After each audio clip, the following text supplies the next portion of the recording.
I've already pressed the start recording button. We might as well just start now, right? That was just poor and hope for the best. Yeah, all right. Welcome to the fourth episode of Ashes to Ashes. So we've changed things up a lot this episode. We've got a completely different cast. We've got Crazydog 330 has joined the call. You want to introduce yourself, Crazydog? No. I don't want to introduce. No, it seems like they don't want to. All right, that's fine. Just know they're very important. They're the guest for this episode. We've also got another guest. We have Chaos Gaming Koi. Can I call you Iris, or do I have to edit that out? You can call me Iris. All right, cool. This is Iris. I've got a fucking eye. And Slothman Kobe B are back. Yep, I am back. I was unable to make it last week, unfortunately. Yeah, that's fine. My mic fucking up again. No, we can hear you Sounding perfectly. a little interesting. Yeah, but you could hear like the breathing and shit. Nah, we can hear it. We can hear it perfectly. It's all right. At least I can. Maybe the others are having trouble. Yeah, I can't really hear much. It's Oh kind of yeah, sorry. Yeah, I've got cutting issues and I don't know what's happening with that. I get it a lot. I know. If you enable push to talk in Discord instead of using the automatic thing, like my brother had a very similar issue with his microphone. Right. I guess. So you can try that. Okay. Okay. Let's talk, alright? So our my assistant here, Chrysler, he actually made a little list of what we can talk about in this episode, and the first one is Actually being prepared. of course. Yeah, Yes. I've got my push to talk. First is Now, I wanted the topic of this episode to be like the occult, right? Because we don't really talk about that much, but our audience has shown a lot of interest in it. So that's why I got Crazydog in this episode. He's a magician for real. He does. You want to talk about that? Like, kind of stuff you do? Sure. Great. Yep, so usually I mainly stick with more spells. Not really overly ritualized, really. Especially if the work I've been doing lately is more focused on necromancy, and so of course it's more toned down compared to other forms of magic that you'd normally see. Interesting. Necromancy, that is, working with the dead? Mm-hmm.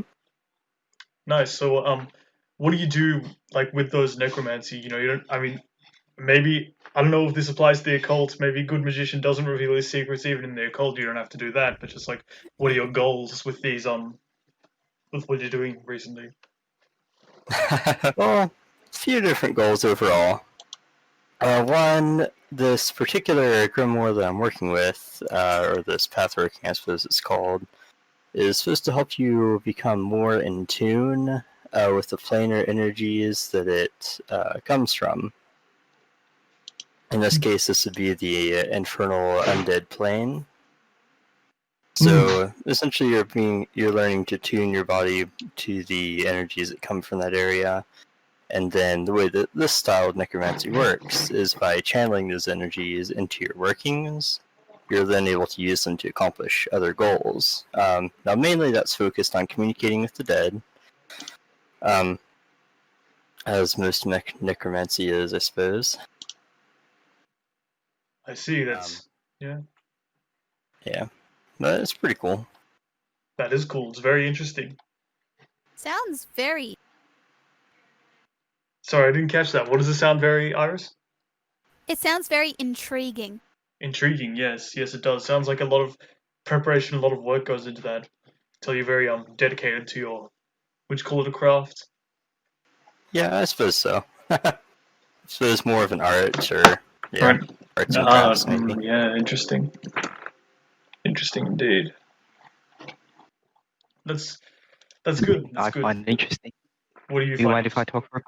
Yeah, Oh. the thing is, I'd sort of like approaching this from the knowledge that Mancy has sort of taken on like a new meaning, right? Just sort of means like mage instead of like looking into like the future, which is the original, right?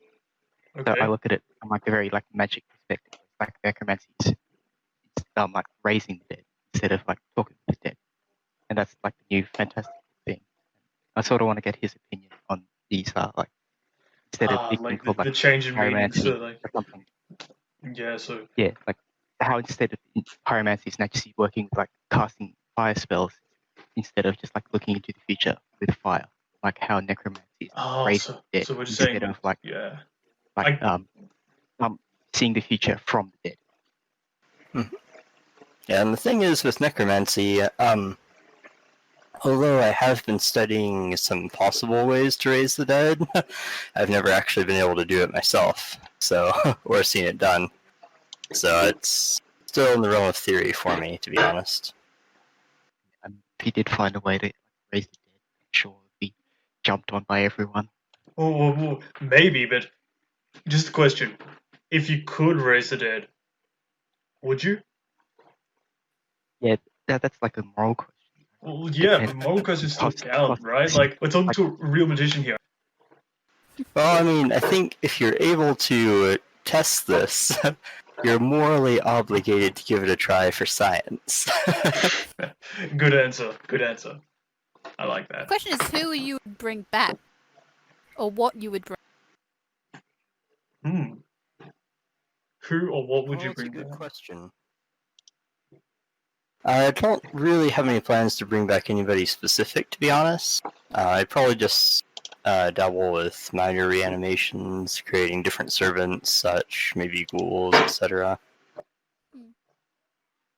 I think an approach people usually take with this, like bringing back people, is with uh like uh like mathematicians, physicists, and stuff. They want to bring them back so they can create more theories and help work on the world. However, the way I see it is that if they were to be brought back, they would be completely confused by the world we have like what we have now, and it would just take a lot more time to explain everything to them and these new theories that we have, rather than developing they might only be alive for a certain period of time. They might not be able to like create new theories, create new information for us. Yeah, that is interesting. That yeah, you've also got to consider whether the willingness to be brought back from the dead on the dead person's part. But there's Yeah, certainly. a lot of things to think about in that question, and so that does lead to another segue. So you said that you're working on necromancy recently, right? Yep. Yeah, it's definitely my most recent work that I've been doing. What work have you done before this? Before, I've mainly focused on different elemental magics, so working with the four elements of the earth, and with, of course, spirit. Coming from a Christian background, of course, I started by getting into theurgy, so working with God, working with his angels, that sort of stuff. Interesting. And from there, I came across the works of E.A. Coetting and got into a little bit of demonology, so the more infernal side of magic, more lower types of magic and manifestation. And that's where I really started to focus and specialize in low, or I suppose black magic is what you would call it in a lot of ways. I see. Yeah, that is really interesting. Although what I really try to specialize in is wonderworking.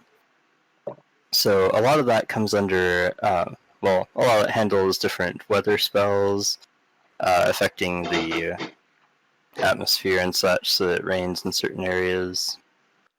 Really? So have you had any success with this? A little bit of success, actually. It definitely takes a while. Usually I've noticed about 3 days, about 3 to 7 days or so before a spell that I cast to affect the weather actually starts to make changes happen. So very rarely is it immediate in action, especially if I'm trying to affect the weather in a certain part of the world, such as when they were having the fires in Australia. I was working on sending some rain down to there to help with managing that situation. And of course, it took about a month or so after I started my work for that to actually occur. I see. About a month. Interesting. Well, that's certainly very impressive, and I'm glad that you sent some rain down to us, and sure did help in the end. Yep. It was a bit much, though, from what I heard.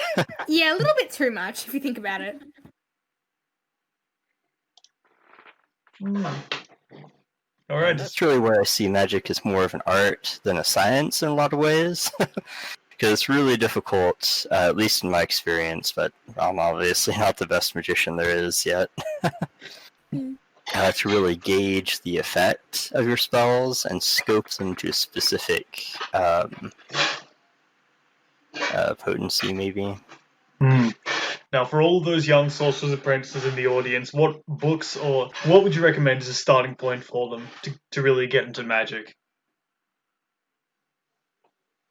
Well, the single greatest resource I would definitely suggest is the, let's see here, I'll pull it up real quick.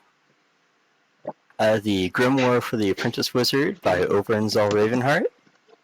He's a bit of an older magician, but definitely one of the best I've ever come across. He actually has this online school, the Grey School, assuming it's still up. And what I really like about his Grimoire is that he goes through the foundations of magic, just sort of in section by section, going through a lot of different techniques, sort of building up that background knowledge that you would need to be able to work spells more efficiently.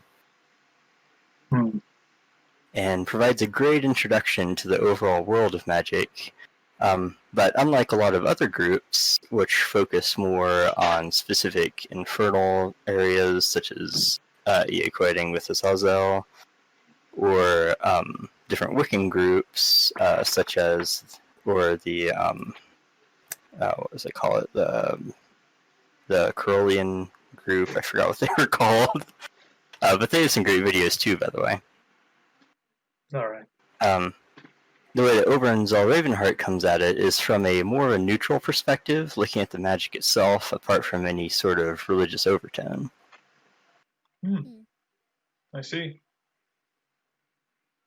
Thank you for sharing all this, Crazydog. It's great to have you on the podcast. And our second guest is we haven't heard much from you yet, Iris. Do you want to give yourself a short introduction? What is there to introduce? I mean, you like philosophy, right? Yes, I appreciate and like thinking upon it. That's good. That's good. I think you'll be able to introduce a unique perspective into our podcast. I can't really think of any specialized questions for you though. Maybe someone else has some. Kirby, Slothman. Wait, about philosophy. But yeah, about philosophy, you know. Philosophy. Nothing in particular. Kirby, you still there? Yeah, I'm still here. Good. All right. I just can't I see. I guess. Okay, I can refer back to the list here. Now, I can't find this book. I know it was really great. All right, I found this really funny. Well, I don't know if funny is the right word, but it was like this book, little text file called The Wizard's Book of Animal Tricks, right? And it was just like, it was some of the weirdest shit I've ever read in a text file. I'm going to try and find it again because I cannot let this. Maybe it was called The Wizard's Book of Animal Secrets. Yes, that's it. Yes, that's it. All right. It was called The Wizard's Book of Animal Secrets. You're gonna look. It's the most. It's like, okay. It's just regular magic tricks, like like the mundane kind, but Stage magic, I think, is the word you're. Stage magic, right? Magic with a C, not magic with a K. And some people use that. Like I think Aleister Crowley invented that first. Maybe not invented. He did it because I believe like he wanted magic to have 6 letters in it because 6 is an important number, and he also liked the K at the end of the word. He wanted to differentiate it from stage magic as well. That's an interesting fact. Interesting fact of the day for Ashes to Ashes podcast. Yay! All right.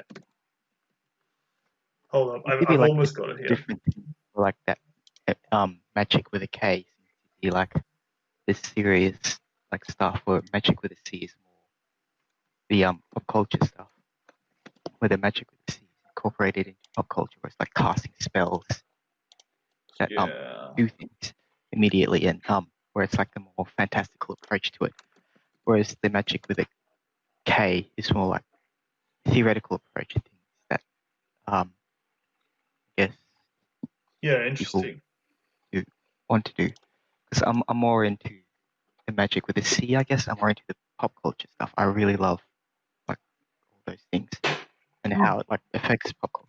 Because I'm a huge That's cool. that does-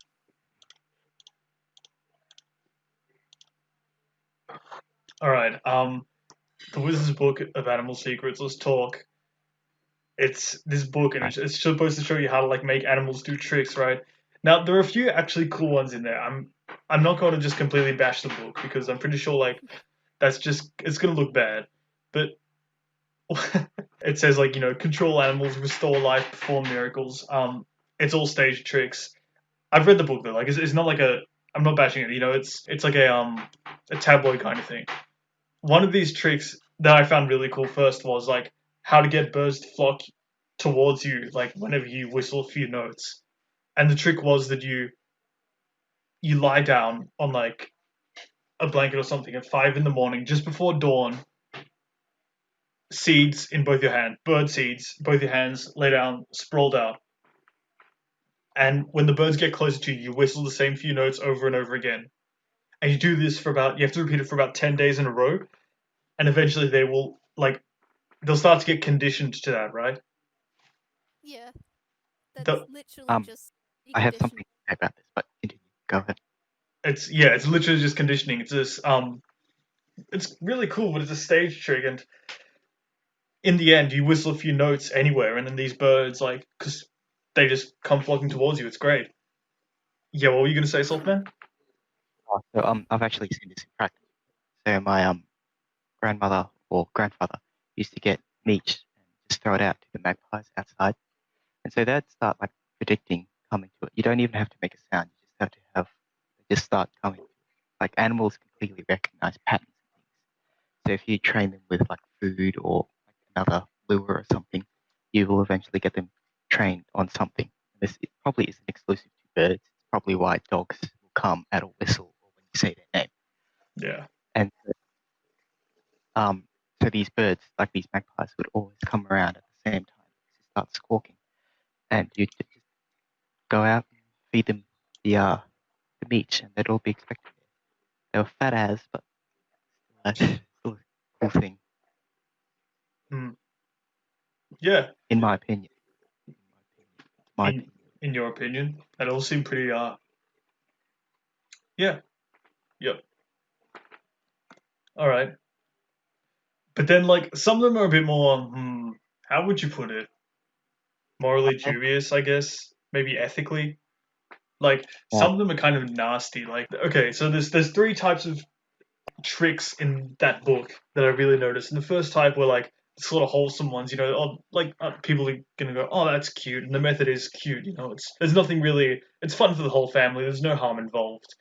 The second are ones that are like ethically or morally dubious, where should you really be doing this to the animal? And the third is it's not real. Actually, yeah, the second and third are pretty much the same thing. One of them was bring a dead bird back to life. All right. And this is how you do it. The instructions say, first, you need to somehow catch a bird. I don't know how. They leave that part up to you. You catch the bird, and you hold it in your hands. You have to breathe onto it so that it gets knocked out from the carbon dioxide. Now, that should be the first red flag that sets you off, because that's immediately like slightly fucked up. But it gets worse from there. One of the ingredients for this magic trick is live maggots. That's right, live maggots. Oh, we just got a new guest in the podcast. It is Sleepy Chai again. Not really a guest, just recurring speaker. Welcome back, Sleepy Chai. Hi. All the way back from the first episode. We're just talking about some magic tricks, some stage magic this time. Not real magic. You missed the real magic interview with Crazydog. It was a bit ago, but you can watch it on the YouTube channel. It was great. Okay. Now we're talking maggots. Yes, that's right. The next material I don't know. Look, it's maggots. You need real live writhing maggots. And the next instruction is to make it look like the bird is dead, spread the maggots under its wings so they'll crawl around. And at this point, you're thinking, all right, this is kind of fucked up. You also this part is slightly less fucked up though. Like you spread a dead fish around it so it smells like fish, like it's dead. And the idea is that what you do is you show it to your friends, you're like, look, this bird is dead. Then you sort of like I forgot what exactly you do to wake it up, but you do something to wake it up. That's the point. And then it wakes up, and you just revived the bird from the dead. That's cool. Your friends are impressed. Was it worth it? I hope you're happy with what you did to the bird. You traumatized the bird. That's what you did. Yes, that's right. Not even mentioning the method of capturing it. You probably put it under stress. Yeah. Yes. Hold on. So, all right. Sounds fun. Yeah, it should be. Wait, who was that? That was me. Oh, right. Yeah, it was you. Okay. How could you forget already? I was thinking that form of conditioning from earlier, that comes from, I think Pavlov was the guy who started working with that. Yeah, he Oh, did no. Pavlov. a bell Oh, yeah, The- Pavlov did. when feeding his dogs. Yeah, that's Pavlov. I was Schrödinger's. Schrödinger had the cat. Yeah, that was the cat one. Yeah. Put him in a box. If the cat dead, we'll find out. No. Not only do you put the cat in the box, you put the cat in the box with a Device that will either mechanism Yeah. which has a 50-50 chance of breaking a vial of poison. Is the cat alive or dead? You will never know until you open it. at the point of opening it, the cat is both dead and alive at the same time. You know the fun thing? That whole entire theory is to help explain atoms. Yeah. It's cool. My shitty conspiracy theory about whatchamacallit. Oh yeah, Eli we- Weasel. you've got a conspiracy Yeah. theory. Okay. Go! You have caught my attention. I would like to hear this now. All right, okay. I'll do it now. Yeah, do it now. Wow. Okay. So in year 11, I had to study a text called Night. This book is Night is written by allegedly a Holocaust survivor about his experience in the Holocaust and how he escaped Auschwitz. Now, there's an entire thing of conspiracy theories about how the Holocaust didn't happen, but the more interesting one I found is around Eli Weasel himself, the guy who wrote this book. People started going around trying to dismiss the fact that he was actually in the Holocaust, and so they started pulling up proof, as they call it, which is the fact that he didn't have the number tattooed on his arm. The accounts in his story were different from the ones of the actual Auschwitz and things, and all these other things. I can't remember a few of them, but there was three main ones. I think one was the tattoo. Another was the fact that the stories were off, and I can't remember the last one. But it's just all about how he wasn't actually there in the concentration camps. How we shouldn't actually trust what he says. I just think that a conspiracy theory is interesting because it's people overanalyzing, I guess, something, and I think it's just sort of leading into a bigger problem, which is denying of the Holocaust, which is pretty funny. I thought this was gonna be about a weasel, dude. No, Like it's the just me, animal. Eli Weasel. No. Also not Hazel Weasel. Wasn't Eli Weisel. Eli. Eli. Okay. So was it ELI or ELIE? Oh, Eli Weasel, and it's spelled WIESEL. Eli Weasel. And That's weird. Oh wow, that's Hmm. I'm not- talk about a coincidence. I, an entire conspiracy about someone who has weasel-like. Yeah, he really tried to weasel his way out of that one, huh? Yes, but Oh try my and god. find the website because Yeah, alright. Looks like I've just posted the link for the thing where I got all the sources. Now this is like a blog thing of the entire thing about West, or everything about Elo Weasel, how he doesn't actually have this tattoo, which is A7713. And so okay. how he actually Wait, survived A7713. Interesting. A7713. That number sounds Familiar? don't. Oh well, of course. Yeah, it's apparently yeah. All right, so it's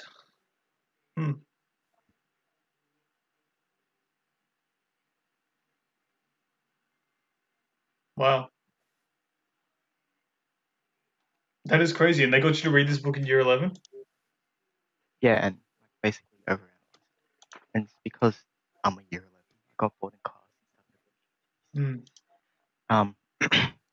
And so the further I delved, the further I got into these whole conspiracy theories about how the Holocaust didn't happen, I found them fairly amusing. But I found like a 500-page document, but like the hoax of the 20th century, which is its name, on why the Holocaust didn't happen.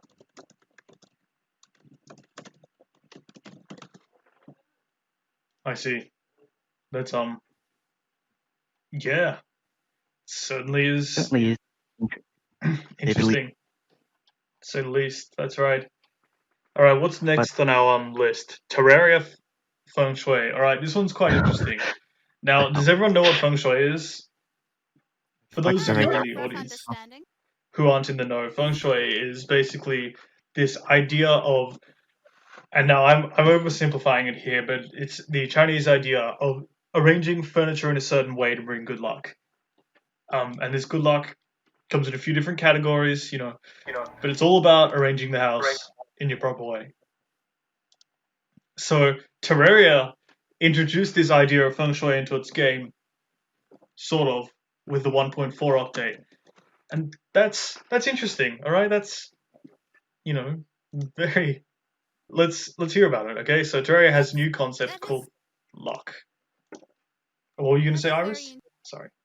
Because feng shui is basically last I kind of pass through on their journeys and not get in. That's what I've heard.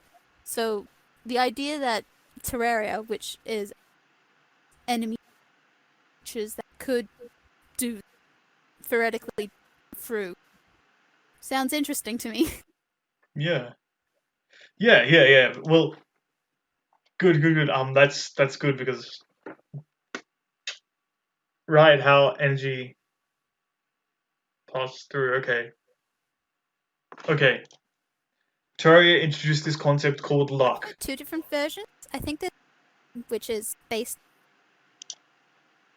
moving through and not them, but I think there's like just flow. You're cutting out a lot. Am I? Yeah, we're getting every like third word.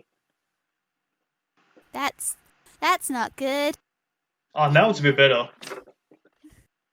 I might actually have to get more enunciative to my mic. Okay. right. I think we should go into how it's actually implemented into the game. Oh, how it's right. Let's talk about that. All right. So Terraria introduced this mechanic called luck in its most recent update, and it affects how much damage you do and the chances of enemies dropping items. Right. And this luck can be affected by several things. But one of them is the placement of torches. Now, this is very interesting, and honestly, it's just kind of a reach I made on a joke. But let's talk about it. Terraria torch placement. Yeah, okay, so about this, I just saw a Reddit post like right now. It's like the top one on Terraria, and it's how like sucks. Everyone, I think people hate it. I would hate it too. I hate some of the features introduced in 1.4, mainly around the dungeon. Just got to the dungeon and they have breakable things. But anyway, about these biome torches, it seems like a really unnecessary thing to the game. Just doesn't seem to add anything. Like Terraria has gone through this whole thing where like you've got these new pylons, right? So you can teleport to the biomes. And I think having NPCs that react to the biome is all you really need. I don't really want to go around and collect like ice torches and jungle torches and corruption torches and all these things just to have this feng shui. Yeah. Yeah, that's very understandable. I think we can agree that I better explain a bit more. Basically, depending on which torch you place in which biome in Terraria, it'll like increase or decrease your luck. So you got to really think about it. But as Softman has mentioned, it's not exactly the most optimal feature. And it's a very unpopular one for sure. Not many people like it. It just sounds to me like it hasn't been implemented. All right, I think. QAnon, interesting. Okay, QAnon is basically he's like the conspiracy theory for boomers. Now I don't particularly believe in him. Like I mean I don't personally believe in him, but a lot of people do. Does anyone in this chat already know who QAnon is? Oh, I don't. Slothman? Yeah, I don't know who's going on. You know who he is? Okay, so No, I don't. No. oh, you don't. Okay. Basically in 2017 or 2016 or something. I don't know exactly when, but someone claimed that they were an insider from the government to predict future events about what could happen, like what will happen in the future, based on like government plans and things like that. And they called themselves just Q, just a letter Q, one letter Q. That's it. And I don't know what his prediction rate is. I think it's significant enough. Like he has to be considered, but also he gets a lot of things wrong. It might be somewhere around 50%, like the middle. For everything he gets right, he gets something wrong or whatever. He's gained a massive, massive cult following from the older generations, and he's sort of become like very just very popular. Q is seen as like the authority on conspiracy theories, but there's starting to be some backlash like towards him. You know, not many people believe him anymore, and some people believe that he could be, malevolent. So, anyone thoughts? Right. So this sort of, I think, relates to an idea of like tarot cards and things, like predicting the future through like fortune telling, right? The thing with I find with fortune tellers, fortune cookies, right, is they use very, very general description things of things. So they be maybe like you will find the love of your life in X amount of years or something. That doesn't sound general at all. I mean, yeah, like you'll but they have things like that. They have like you will have good luck today or something, or you will have Okay. like I can't remember some of them off the top of my head, but they feel like very general statements where they could apply to anyone in any situation. It's like those all right. things in the newspaper, right? But I think if QAnon is doing like these very broad statements, like there may be a war in the next 20 years, like okay, well that's just very broad. And if those very broad statements don't come true, then people get skeptical. But if they do somehow come true, even the slightest bit of these come true, then people begin to believe him and he gains this cult following. I think that's probably why the older generation is so interested in him, because they're potentially more gullible than the younger generations. Because I never heard of this guy, but he seems to have a big name. Yeah, he is sort of a big name, but that's good because this segues right into our next point. Ooh. Astrology. Believe it or not, let's talk about it. Everyone knows that, your zodiac signs. What does it say about your personality? What does it say about what you're going to do this week? Are you a fan of it? I think everyone can talk on this, so I want everyone to talk on this, and I'll go first. I don't really believe in it. Like, maybe some parts, but I don't particularly believe in the divination bit. Like, I don't really agree with that. I've heard some theory on the gravitational pull of the moon or whatever. Like, you know how it has an effect on tides, it can also have an effect on the water in our body, and because of the way we're born, while we're being born, might have an effect on the water in our brains while coming out. But it seems very like a pseudoscientific explanation.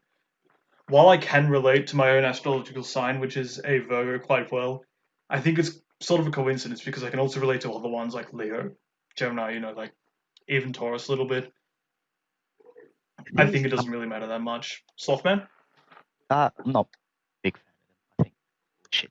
The thing is with those like signs and something Cancer is like upstanding. You're very, I think it's upstanding or like generous or something. Or like you're generous, you're upstanding, you're proud of something. These are very general statements. People can get these statements, apply them to one thing that happened in their life or multiple things that happened in their life, and then say, "Oh, this very much applies to me. I'm gonna believe this, right?" I think it's the whole thing of these general statements that people are convinced of things like this. I'm not a huge fan of this whole occult thing. It's not something I'm that interested in. But, I mean, it's getting interesting. It's not something that I've taken. I'll have a critical eye to most things. But especially with astrology, I think it's just all bullshit. I think it's just like the stuff they do in Australia. You have newspapers that come in and you have these sign readings. So you can have like your daily thing where they get your star sign and say, all right, this is what's going to happen today. And I think that's just complete bullshit. I think it's just space wasting. But if people want to believe it, they can. Nut job in my eyes. Most people are. I just noticed, Slothman, it's not that your mic is cutting out, but rather that it's cutting its volume. As in, some parts you're loud enough to be heard, but then you can hear yourself like whispering every few seconds. Well, that's an observation from me. Let's continue talking about astrology, alright? Kirby, what do you think about it? Wait, what?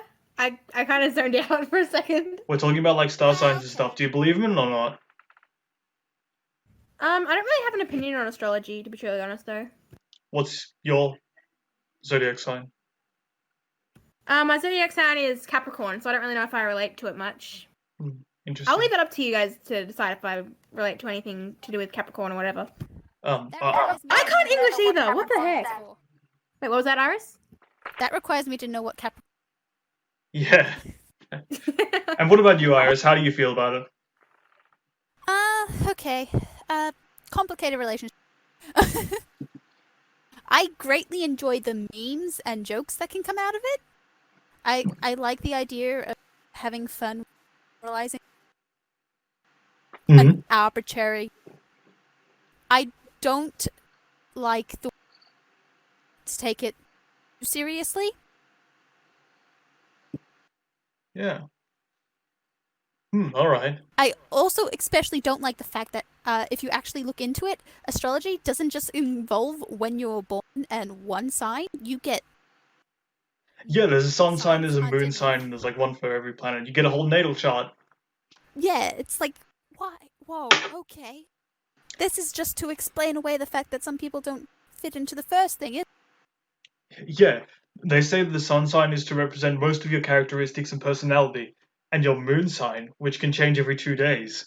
As in, like, what I mean is, the sun sign changes every month, the moon sign changes every 2 days, but it stays constant for your whole life if you're born under it. The moon sign represents your spiritual side, which is, that's just an interesting fact from me again. Next up, Sleepy Chai, tell us about your opinions on it. You've been listening, right? I've been listening. I just muted myself because I wasn't sure. Awesome. Tell us about it. I'm a Leo, and what I've read about it, I'm supposed to be emotional, which I totally agree with. Yeah, I agree with that. I'm sorry. Yeah. Don't be sorry. It's true. I don't make the effort to look on my star sign because I don't I don't know. I just don't find the interest in it. I like astrology. It's just I see. I don't know what sites to trust and shit. And finally, Crazydog, tell us about it. You're like, you're the, well, I gotta stop saying the real magician. You're more than just that. You're a person, but tell us about More astrology. than just a magician. Yeah. Well, astrology is pretty interesting. To be honest, I haven't really studied a whole lot of it. My sign's also Capricorn since I was born in January. Early January. But, yeah, I think it's certainly possible that it could influence the future, or I suppose it's similar to how tarot cards work. How the cards have certain characteristics built into them, which then reflect different aspects of the world in an esoteric sort of way. Or I suppose in sort of a mystical imagery of the world. So it's certainly possible that you could predict the future using astrological comparisons and coincidences. However, to be honest, I don't think it's something that's inherent in the astrology itself, but rather more of humans noticing the different characteristics that seem to occur when different signs are in different positions, and then using those to extrapolate and, in essence, predict some sort of future path for whoever they correspond to. Now, it can be really different, I suppose, because everybody in the end is able to make their own decisions, hopefully. So, I mean, really the predictions can only go so far in telling what sort of outcome would come for that person. But then again, I haven't really studied it in any real depth on my end. I see. Thank you for that. So that's everyone's opinions on it. We've got 11 minutes left in the podcast. So I found the actual text of.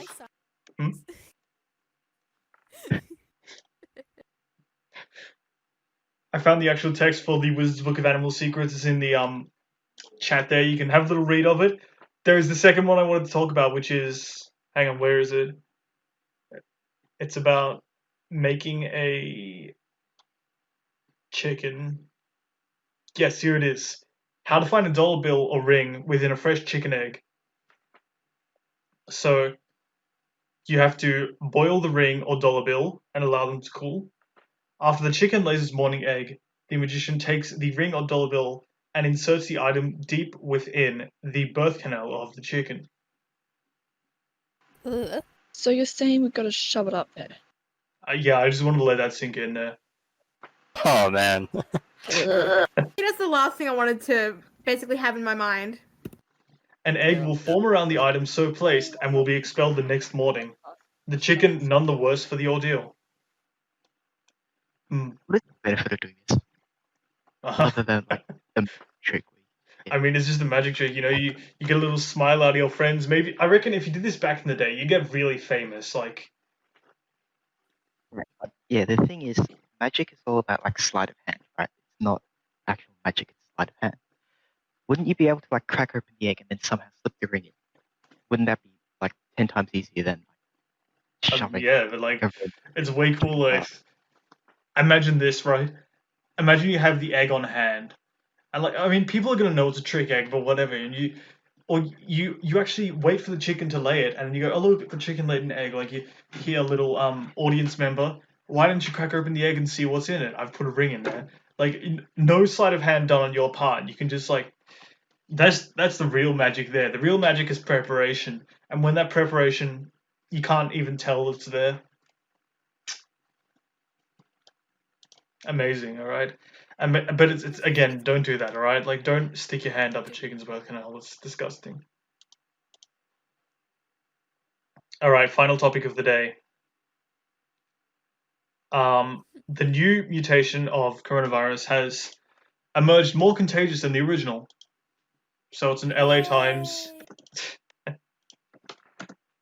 story here, which I've just sent a link there. It should There we go. Fun. The new strain appeared in February in Europe. Hang on. Got to get rid of this ad block thing.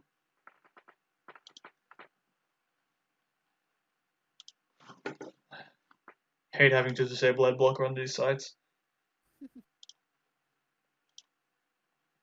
It's such a shitty tactic. Like, no cap. Alright, here we go.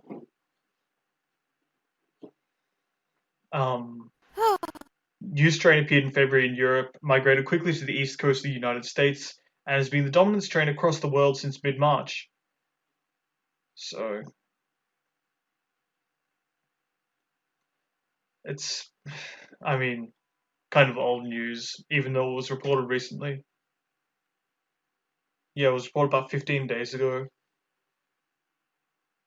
Wow, is there another mutant strand that got mutated to something? Or is Yeah, it for basically. kids. Nah, this is a new mutant strain. We put new in quotation. Yeah. Basically, it was pretty much already dominant by March 15th. Alright. That was, Great way to keep the populace on top of yeah. New strain. Have you got any parting words, anyone? Yeah, how does this tie into the pandemic? That documentary that was circling around. That was fun. So if we look at this from like a way like that they would, so this coronavirus is just like mutated, right, into a more deadly form. Does that mean it's like going up in stage? And with that, I'll leave that on a cliffhanger. Alright, what a Next great episode. cliffhanger. Thank you, Softman. This has been the Ashes to Ashes podcast. This has been Iris. This has been Crazydog. This has been Kirby B. This has been Sleepy Chai. Thanks, guys. This has been Slothman. And of course, Rojo, where would you be without me? Thank you for listening. We'll see you